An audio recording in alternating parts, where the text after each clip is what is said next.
अस्सलाम वालेकुम। 10th class chemistry का आज लेक्चर है। इस लेक्चर से पहले हम लोगों ने फॉरवर्ड और रिवर्स रिएक्शन के दरमियान फ़र्क देखा था।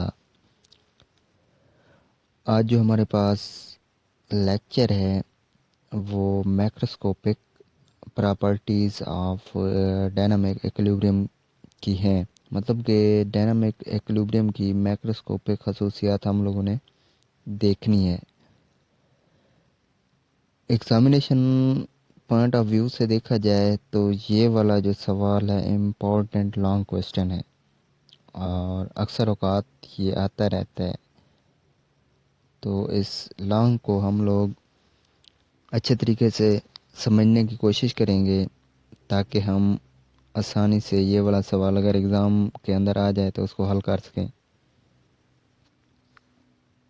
जो हमारे पास डायनामिक इक्विलिब्रियम की पहली खसूसियात है वो ये है कि dynamic equilibrium is only attend and close system कि डायनामिक इक्विलिब्रियम को सिर्फ और सिर्फ बंद सिस्टम में ही हासिल किया जा सकता है। डायनामिक इक्विलिब्रियम को सिर्फ और सिर्फ बंद सिस्टम में हासिल किया जा सकता है। नंबर 2 पे जो हमारे पास खसूसियात है डायनामिक इक्विलिब्रियम की वो ये है कि dynamic equilibrium can attain from reactant as well as from product. कहता है कि डायनामिक इक्विलिब्रियम को हम लोग रिएक्टेंट्स और प्रोडक्ट से भी शुरू करके हासिल कर सकते हैं। यानी हम चाहे रिएक्शन जहाँ से शुरू करें, प्रोडक्ट से शुरू करें या रिएक्टेंट से शुरू करें, तो हम डायनामिक इक्विलिब्रियम को हासिल कर सकते हैं। नंबर 3 पे जो हमारे पास डायनामिक इक्विलिब्रियम की खसूसियात है वो ये है कि at equilibrium the concentration of reactants and products remain constant.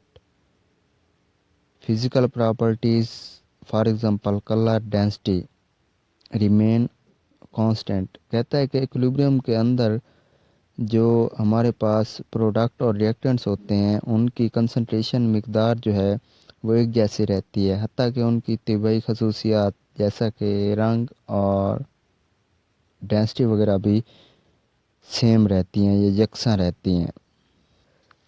Number 4 पे हमारे पास जो डायनामिक इक्विलिब्रियम की खसूसियात है वो ये है, कहता है कि एफ इक्विलिब्रियम इज़ डिस्टर्ब। अगर वो कहता है कि जो हमारे पास रिएक्शन है, इक्विलिब्रियम है, अगर वो डिस्टर्ब हो जाता है यानी कि ख़राब हो जाता है, वी कैन रीगेन इट, हम उसको दोबारा हासिल कर सकते हैं by changing temperature pressure and concentration. कहता है कि इक्विलिब्रियम में खलल डालकर उसको दोबारा से हासिल किया जा सकता है। किस तरह से? टेम्परेचर प्रेशर और कंसंट्रेशन को तब्दील करके भी, यानी उनका टेम्परेचर तब्दील करके, प्रेशर और उनकी क्वांटिटी को तब्दील करके भी हम लोग इक्विलिब्रियम को हासिल कर सकते हैं। जो नंबर 5 पे हमारे पास खसूसियात है वो कहता है at equilibrium the reaction does not stop. Equilibrium की हालत में जो रिएक्शन होता है वो कभी रुकता नहीं है। The forward and reverse reaction are proceed. Forward और रिवर्स रिएक्शन हमेशा वकूफ़ पज़ीर होते रहते हैं। At same time at same rate, यानी कि एक जैसी स्पीड में, बट अपोजिट डायरेक्शन, यानी कि उनकी डायरेक्शन जो सिमत होती है वो लेकिन मुख्तलिफ होती है। इक्विलिब्रियम पर रिएक्शन रुकता नहीं है बल्कि फॉरवर्ड रिएक्शन का रेट रिवर्स रिएक्शन का रेट बराबर हो जाता है और मुखालिफ सिमत में जो रिएक्शन होता है वो होता रहता है।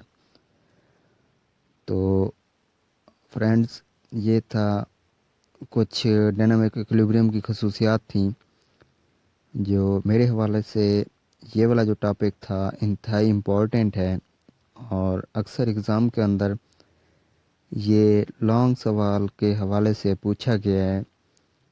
तो आप लोगों ने इसको देख लेना है अच्छे तरीके से। अगर एग्ज़ाम के अंदर आ जाए तो हमें ये 4-5 पॉइंट जो हैं, खसूसियात जो हैं, वो अच्छे तरीके से आनी चाहिए ताकि हमारा